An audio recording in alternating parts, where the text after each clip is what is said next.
1, 2.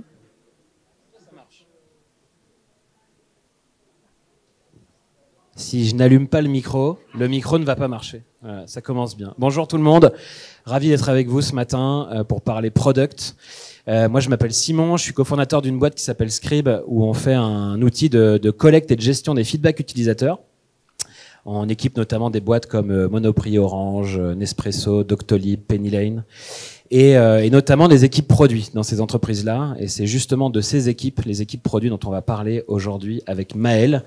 Merci en tout cas déjà d'avoir accepté cette invitation et d'être venu jusqu'à Nantes, parce que tu viens de Lyon aujourd'hui. Est-ce que pour commencer, tu peux nous dire qui tu es, Maël ? Oui, bien sûr. Merci à l'équipe 0 to 1 de l'invitation. C'est un plaisir de venir ici et puis de pouvoir échanger avec vous. Donc moi, je suis Maël. Je bosse chez Agicap. Je bossais jusqu'à la fin d'année chez Agicap. J'étais CPO. Et avant ça, je suis diplômé d'une école de commerce.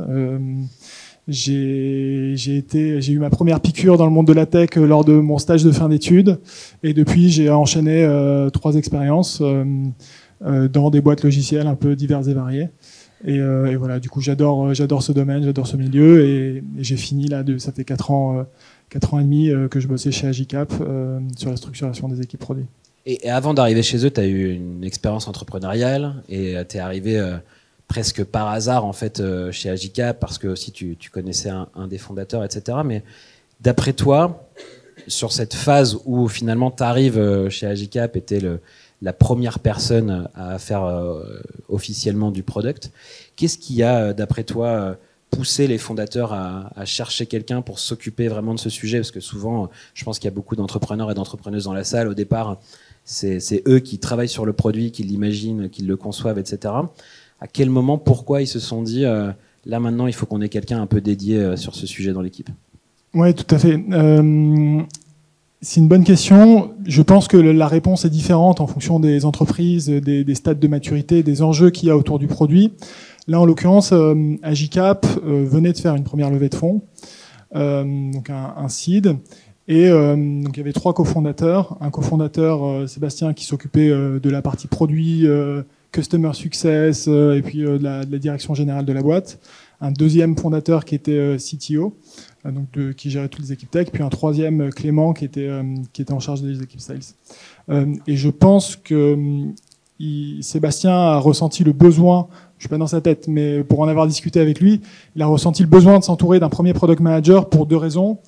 La première raison, c'est à très court terme, se dire bon ben là on lève, on vient de lever, on doit accélérer, je suis DG de la boîte et je peux pas passer 100% de mon temps sur le développement produit. J'ai plein d'autres sujets qu'il faut que je règle au quotidien, plein de problèmes, du recrutement, enfin voilà, le quotidien d'un DG de start-up en croissance. Et du coup, si j'ai envie que mon produit soit le meilleur produit du marché, et c'est ce que tu cherches à faire quand tu développes une boîte qui est un SaaS, qui est un logiciel, et que c'est ce que tu vends, j'ai besoin de recruter quelqu'un qui va pouvoir m'épauler pour développer ça. Donc ça, c'est la première raison. Et la deuxième raison, je pense que les cofondateurs avaient dès le début une vision assez long terme en fait de ce qu'ils voulaient faire, une ambition assez forte, et ont anticipé le développement de la boîte à un horizon 2 ans, 3 ans, 4 ans. Et en fait, quand tu te projettes à 2 ans, 3 ans, 4 ans, tu te dis, est-ce que c'est moi qui veux porter le produit en tant que fondateur ou pas? Et à partir du moment où la réponse est non, tu sais que tu as intérêt très rapidement à investir sur le recrutement d'un profil qui va gérer le produit, parce que récolter les fruits et les dividendes de quelqu'un qui gère le produit, ça met du temps en fait. C'est pas le mec arrive, je tourne la clé, ça fonctionne. Ça met 6 mois, 12 mois, 18 mois, 24 mois avant d'avoir quelqu'un qui peut vraiment prendre le relais et à qui tu peux confier le bébé. Et donc je pense que c'est pour ça qu'ils ont recruté un profil produit et qu'ils l'ont recruté aussitôt aussi dans le développement de la boîte. Alors, comme t'arrives vraiment après les fondateurs, après les fondatrices qui se sont occupés de ce sujet jusqu'ici, qui ont fait la première version du produit, qui ont une bonne compréhension du marché, quel type de profil tu vas chercher pour ton first PM ou ta first PM? Parce que c'est pas quelqu'un qui va juste exécuter, qui va suivre une méthode parfaite et tout. C'est au début, donc c'est souvent le bordel encore dans les organisations à ce moment-là, etc. Donc, quel type de profil tu vas chercher? Quel type de profil peut-être t'avais, toi, qui, d'après toi, a bien marché? Et quel conseil là aussi tu pourrais donner sur le profil qu'on va chercher pour un ou une first PM? Là, de la même manière que sur ta question précédente, je pense qu'il n'y a pas de vérité en soi sur les caractéristiques, les compétences clés à avoir. Alors bien sûr, il y en a une qui me semble assez évidente, c'est d'avoir quelqu'un qui a déjà fait du produit, qui a déjà construit quelque chose. Et en tout cas, moi, si je devais monter une boîte demain et recruter quelqu'un, je recrutais quelqu'un qui a eu les mains dans le cambouis, qui a déjà fait, qui a déjà construit quelque chose, qui a déjà essayé des choses et qui a cette fibre-là. Donc ça c'est le dénominateur commun, on va dire, c'est la base. Et après, je pense que le deuxième critère qui va être le plus important, c'est d'avoir quelqu'un avec qui, en tant que fondateur, tu te projettes à bosser, tu te projettes à confier ton bébé, parce que en fait souvent les fondateurs d'une boîte logicielle ou autre, le produit que tu développes c'est ton bébé. En fait, te dire ok, ce mec demain, je vais avoir confiance dans le fait que ça soit lui qui développe le produit de la boîte et qui prennent les décisions à ma place. Ouais, t'auras plus le contrôle et le pouvoir de décider, voilà, surtout, quoi. Idéalement, tu l'as plus. Idéalement, tu lui délègues un maximum de choses et il le fait aussi bien, voire mieux que toi. Et donc ça c'est clé. Et donc je pense que dans la relation qu'on a eue avec Sébastien, avec Lucas, il y a eu ce match en termes de personnalité, en termes de fonctionnement. Et après bon ça dépend. Je pense qu'il faut enfin, voilà, tu parlais effectivement du fait que c'est le bordel au début d'une boîte et c'est vrai. Et du coup, tu as besoin d'avoir quelqu'un qui soit câblé un peu avec un mindset entrepreneurial, qui aime bien prendre des risques, qui soit à l'aise dans l'inconnu et qui aime ça et qui est idéalement bon dans ça. Faut quelqu'un qui soit capable d'apprendre rapidement, parce que au début ton job effectivement ça va être d'être PM, donc de développer le produit, mais très rapidement tu vas devoir recruter des gens, très rapidement tu vas devoir les manager, très rapidement tu vas devoir penser la roadmap plus ou moins long terme, être la personne de référence au sein de la boîte sur toutes les questions produits. Donc je pense que tu dois avoir cette volonté, cette capacité à apprendre rapidement.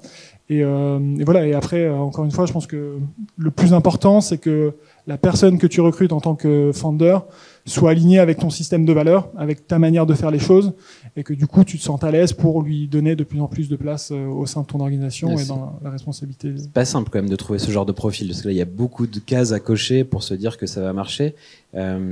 Et en même temps, on le disait aussi, c'est pas une étape facile du côté des entrepreneurs, tu vois, qui doivent lâcher, comme tu disais, un peu leur bébé à ce moment-là. À quoi faut faire attention pour que ça marche bien, du coup, un peu ce premier recrutement produit du côté des fondateurs, fondatrices, mais aussi du côté de cette nouvelle personne qui rejoint l'équipe. À quoi faut faire gaffe pour s'assurer que ce moment-là se passe bien et qu'il profite à l'entreprise in fine, d'après toi? C'est une question difficile. Je pense qu'il faut faire gaffe à plein de choses. Je vais répondre plutôt du côté employé, enfin premier product people. Moi, en tout cas, ce qui a fonctionné, et je ne sais pas si c'est la même chose dans toutes les boîtes, mais c'est de comprendre, d'arriver à comprendre ce qui est attendu de toi, de la part des founders, ce qu'ils attendent concrètement de toi en tant que premier recrutement produit. Et je pense que là, il y a plein de setups différents qui vont exister. Moi, en l'occurrence, chez Agicap, ce qui était attendu de moi, c'était de prendre rapidement le delivery, qui était géré par le CTO et le DG de la boîte, et d'être capable de l'améliorer. Et donc de dire, en fait, il y a un truc qui est géré sur PowerPoint, où Sébastien, pour faire ses specs, faisait des captures d'écran de l'app et mettait des flèches sur une slide PowerPoint, en disant faut faire ça sur 3 lignes. En fait, comment est-ce que on a nos 3-4 premiers développeurs qui ont été recrutés, comment est-ce qu'on met quelque chose en place qui soit mieux que ça et qui nous permette d'aller plus vite et d'avoir plus d'impact. Un peu structurer les process pour livrer des nouveautés. Moi, j'ai commencé par ça parce que c'est ce qui était attendu et c'est là que j'avais de l'espace. J'ai pas commencé par faire de la discovery, où je sais qu'aujourd'hui c'est beaucoup à la mode, ça l'était un peu moins à l'époque, mais j'ai pas commencé par faire de la stratégie, de la roadmap à 3 ans, etc. Tout simplement parce que c'est pas sur ça que j'étais attendu, et tout simplement aussi parce que je ressentais pas la légitimité d'arriver et de dire bon ben ok en fait les clients je les connais, c'est ça qu'ils veulent, c'est comme ça qu'on va faire le truc. Non, ça c'était le taf de Sébastien, de Clément, de Lucas qui parlait aux clients depuis 3-4 ans, qui avait je me souviens encore d'une anecdote marquante, mais on avait à l'époque où j'ai rejoint Agicap peut-être 200-300 clients.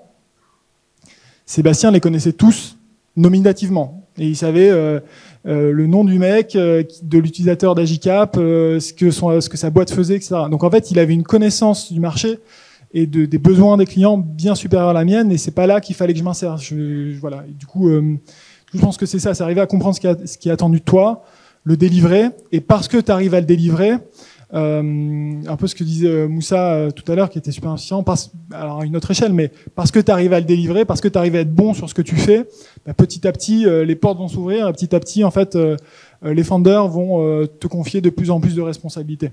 Mais ça passe par faire tes preuves sur des choses qui sont pas simples, enfin, j'allais dire toutes simples, mais non, qui sont pas forcément simples, et pas forcément sexy. Et très opérationnel, en fait. Il faut délivrer. Moi, c'était l'opérationnel, mais ça se trouve demain, il y a des boîtes qui vont être très fortes sur l'opérationnel déjà, et qui vont recruter un profil plus expérimenté comme le mien, et duquel elles vont attendre qui les amène à une autre échelle sur la stratégie, sur la roadmap, etc. Et en fait, du coup, ça dépend vraiment du setup de la boîte, de sa maturité, des profils qui composent l'équipe initiale de Founder.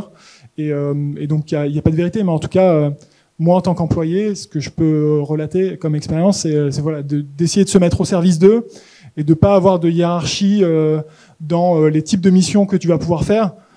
Ton job, c'est d'avoir de l'impact. En fait, quand tu rejoins une boîte au début, ton job, on te dit de faire ça, tu fais ça et tu le fais le mieux possible. Et puis parce que tu l'as fait super bien, tu passeras à autre chose, etc. Mais de pas faire, de pas faire ta diva et de savoir te mettre au service du projet, au service du collectif pour avancer. Ok. Et donc on vient de comprendre le mindset qu'il fallait avoir, côté entrepreneur, mais aussi à la fois côté first PM quand tu arrives dans une équipe. Arrive ensuite, après ton arrivée, la phase où tu vas passer du coup de 1 à 25, parce que tu as vite recruté beaucoup de personnes dans cette équipe. À quel moment est-ce que tu as commencé à faire grandir l'équipe? Ça faisait combien de temps que toi tu étais arrivé et que tu travaillais sur le produit chez Agicap? Super rapidement en fait. Super rapidement, parce que pour resituer un peu dans le contexte et dans le moment un peu, cette expérience-là, c'était aux alentours de 2019. Enfin, moi j'ai rejoint fin 2019. Donc on était pile poil en 2020-2021, donc le moment où il y a eu la bulle autour de la tech. Et donc fallait aller très vite, fallait aller très vite. Donc moi j'ai pris mes marques 3 mois on va dire.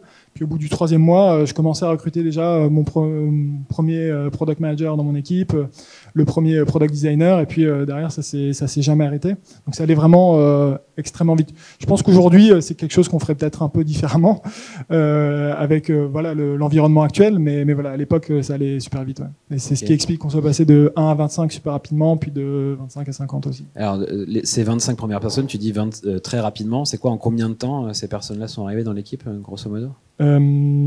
J'ai pas, peut-être sur la première année, on a dû passer de 1 à 10, peut-être. Okay.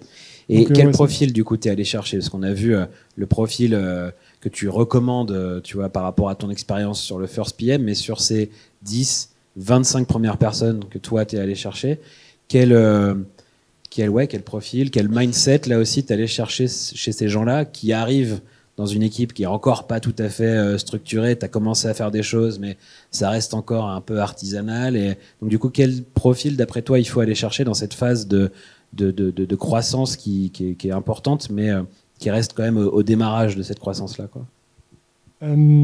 Alors, la vérité, c'est que tu vas chercher les profils que tu peux chercher déjà. Aujourd'hui, Agicap, c'est une grosse boîte, on est 600 et c'est facile de recruter. Quand t'es 5, 10, 15, 20, t'es personne en fait. T'es personne.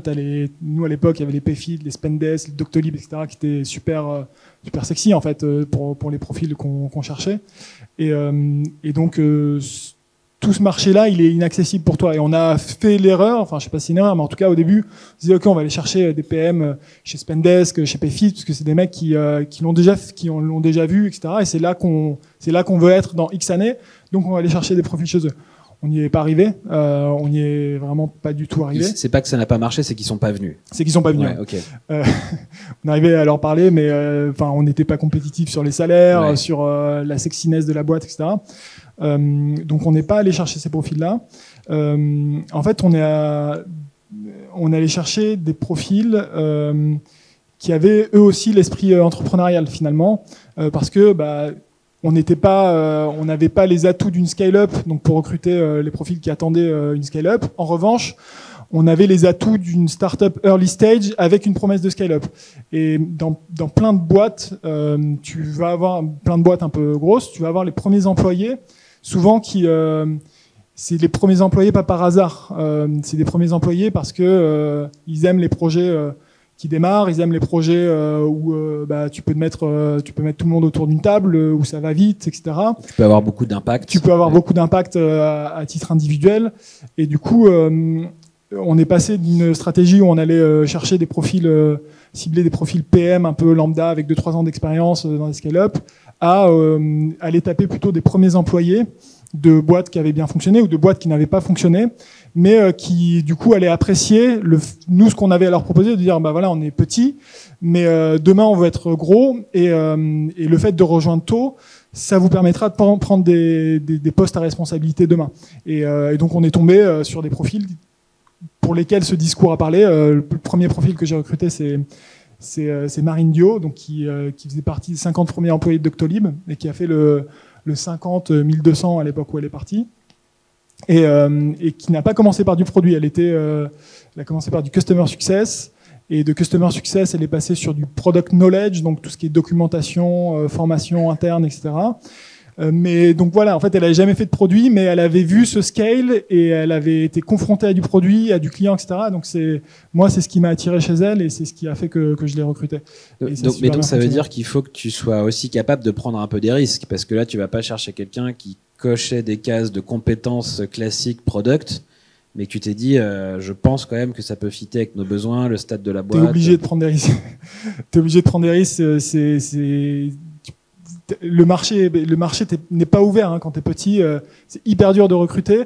Et donc moi j'ai pris le parti. On a pris le parti, parce que c'était la philosophie des co-founders aussi, de recruter des profils qui avaient le mindset, qui avaient la capacité d'apprendre, et pas forcément une expérience super poussée sur tel sujet ou tel sujet. En fait, on a toujours fait ça, toujours pris des early stage, en tout cas sur les 50-100 premiers employés, des gens qui avaient du potentiel, la tête bien faite, et l'envie et la capacité d'apprendre, et ça s'est super bien passé, parce qu'au début, en fait, il n'y a pas de vérité dans ce que tu fais. Il faut que tu cherches, il n'y a pas le playbook qu'on te donne et que tu vas arriver à répliquer. En fait, ton job, c'est de chercher.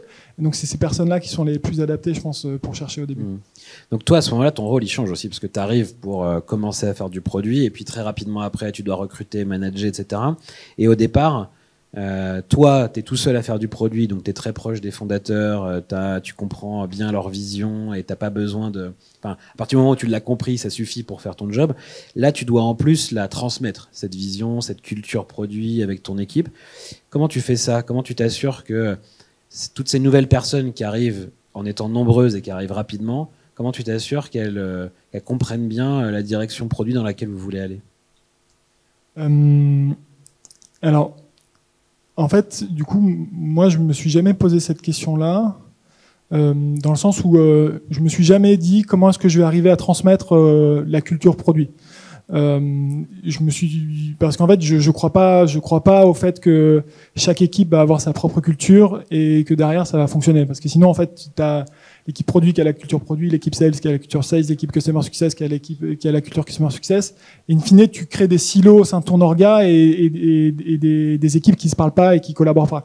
Ce que j'ai toujours essayé de faire en revanche, et je pense que c'est ce qui a fait que ça a fonctionné, ça a été de transmettre la culture de la boîte. La culture, les valeurs de la boîte. Alors chaque boîte va avoir sa propre culture, mais moi je sais que chez Agicap c'était la partie exigence, excellence, la partie impact, donc aller chercher l'impact le plus rapidement possible, même si c'est petit pour pouvoir itérer dessus. C'était la partie humilité, donc pas prendre les choses pour soi. Et l'aspect customer centric. Et moi, c'est ça que je me suis efforcé de transmettre aux équipes, et c'est sur ça que je les ai systématiquement attendus. Et quand ça déviait sur l'une ou l'autre des valeurs, j'ai essayé toujours de raccrocher à ça, plutôt que de raccrocher à qu'est-ce qu'on veut faire de la stratégie produit ou qu'est-ce que c'est notre culture produit. Je me suis jamais vraiment posé cette question-là, et ça a jamais été une problématique sur laquelle on a travaillé. Mais au-delà de la culture et des valeurs, tu as aussi la direction que les fondateurs ont envie que le produit prenne. Tu vois, au départ, ils n'ont pas besoin de partager ça avec qui que ce soit parce que c'est eux qui le font eux-mêmes. Puis, en fait, ils le partagent avec toi, mais tu es le seul, du coup, à avoir besoin un peu de cette info parce que tu es le seul à devoir délivrer. Voilà. Mais après, tu embarques des gens dans cette équipe, et donc, eux aussi, ils doivent comprendre finalement cette direction que l'entreprise veut avoir d'un point de vue produit. Donc, ce sujet-là, comment tu arrives à bien leur transmettre ? Alors, c'est un super bon point, et c'était un vrai sujet de discussion pendant très longtemps avec mes équipes, notamment au début. Effectivement, au début, la vision elle est portée par les founders. Ils doivent arriver à te la transmettre en tant que CPO ou Head of, et à terme, tu dois arriver à la transmettre à tes équipes.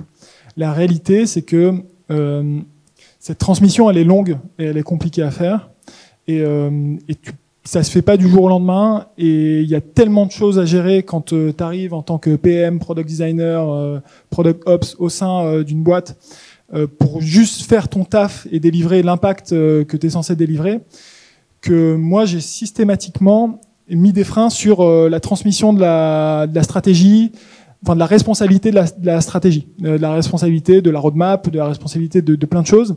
Et ça a été compliqué, parce que forcément tu recrutes des gens qui disent moi je comprends pas pourquoi on fait ça, pourquoi on fait pas ça, j'ai envie de faire ma roadmap à 6 mois, 1 an. C'est ça le rôle d'un PM, c'est d'avoir cette responsabilité-là. Et là, en fait, je suis trop sur du delivery. En fait, ça a été toujours une petite bataille. Il y avait à dire oui, tu le feras, mais petit à petit, tu vois. Et je pense que en tant que leader, en tant que manager, dans un environnement en hypercroissance, le risque, c'est justement d'aller trop vite. Le risque, c'est d'exposer tes équipes trop rapidement à une complexité qu'ils sont pas capables de maîtriser, pas parce qu'ils sont pas bons, mais juste parce que ça prend du temps.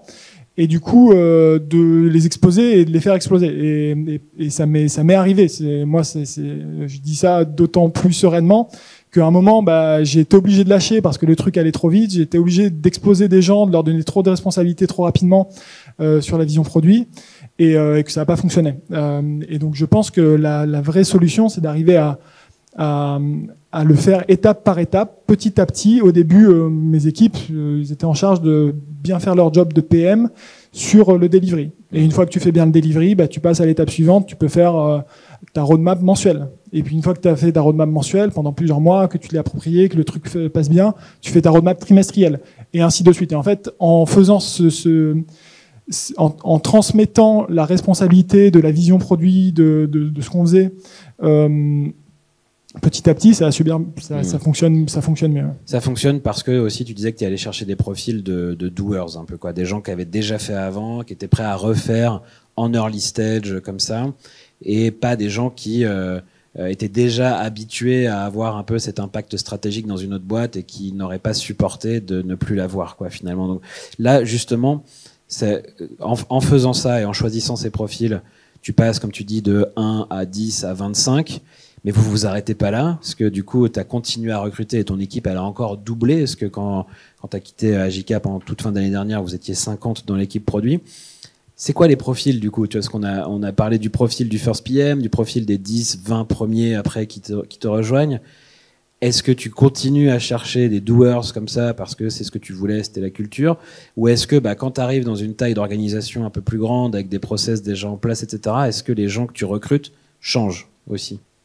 Non, ça change forcément. Ça change forcément, et en fait, ça ne fait que s'adapter parce que, en fait, tu recrutes des profils qui sont adaptés au stade de développement de ta boîte, et donc pour lesquels l'histoire que tu racontes va résonner, va faire sens.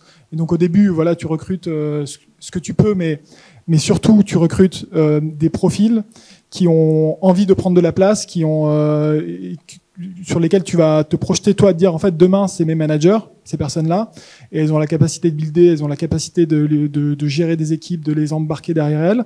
Donc c'est ce que tu vas recruter. Et puis après, en fait, au bout de 25, tu peux pas avoir que des managers, tu peux pas avoir que des head-off, etc. Donc tu es obligé de recruter des personnes où tu vas te dire, bah, ça va plutôt être des experts. Et c'est des personnes qui sont passionnées par leur métier et qui vont se projeter et sur lesquelles je vais pas avoir de problème de dire, bah, en fait, dans 1 an, dans 2 ans, ce mec-là, il va vouloir être manager, mais en fait, j'ai que des managers.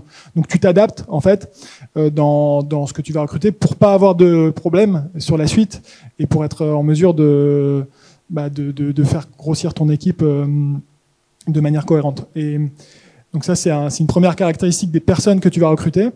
Et la deuxième caractéristique, c'est que tu vas être amené aussi, plus ton équipe produit grossit, plus ta boîte grossit, plus tu vas avoir besoin d'expertise sur des sujets particuliers, ce qui n'était pas le cas au début. Au début, tu as besoin de profils généralistes parce que le mec, il va passer d'un sujet A, un sujet B, un sujet C, un sujet D dans la journée.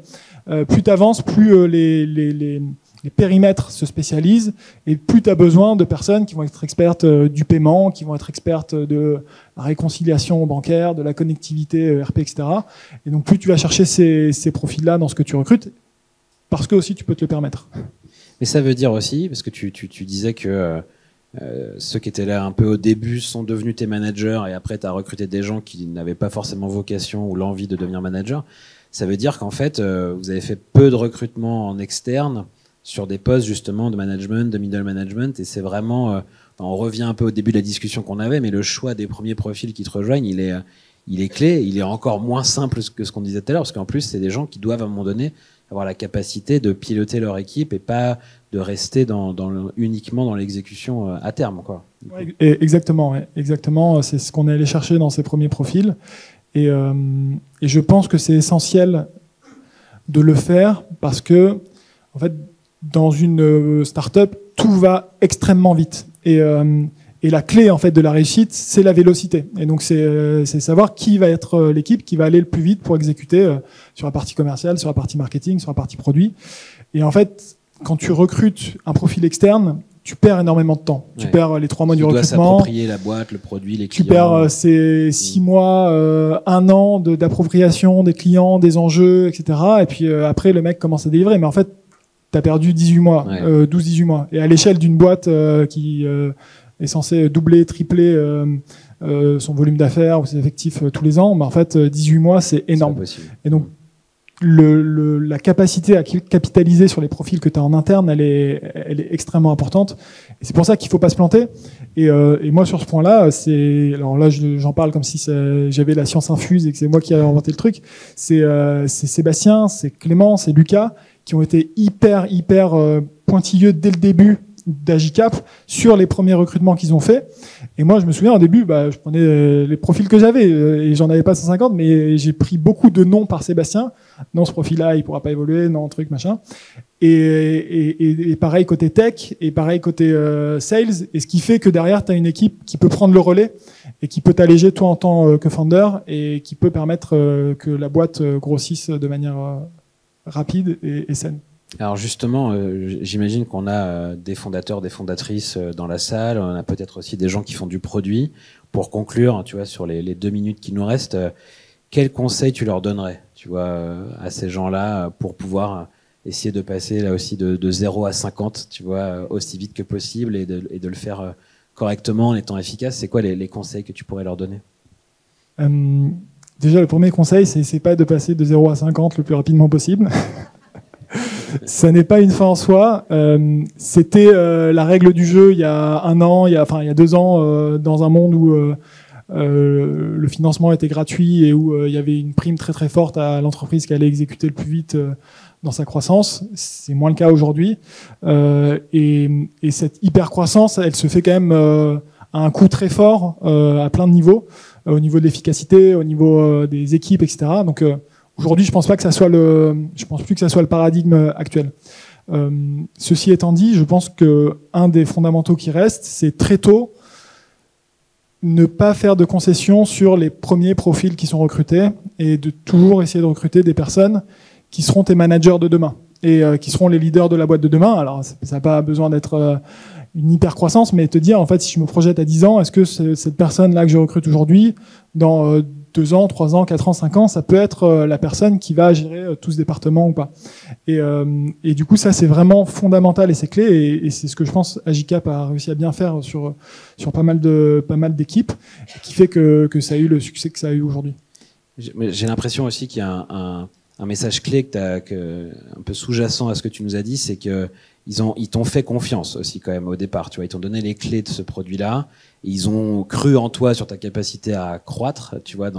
Mais il y a ce côté, ok, on te confie ça, on a confiance en toi dans ta capacité à l'exécuter. Cette notion de confiance, elle est importante. Quand même. Ouais, tout à fait. Et elle est, enfin, je suis pas revenu dessus parce que c'est le fondement de tout.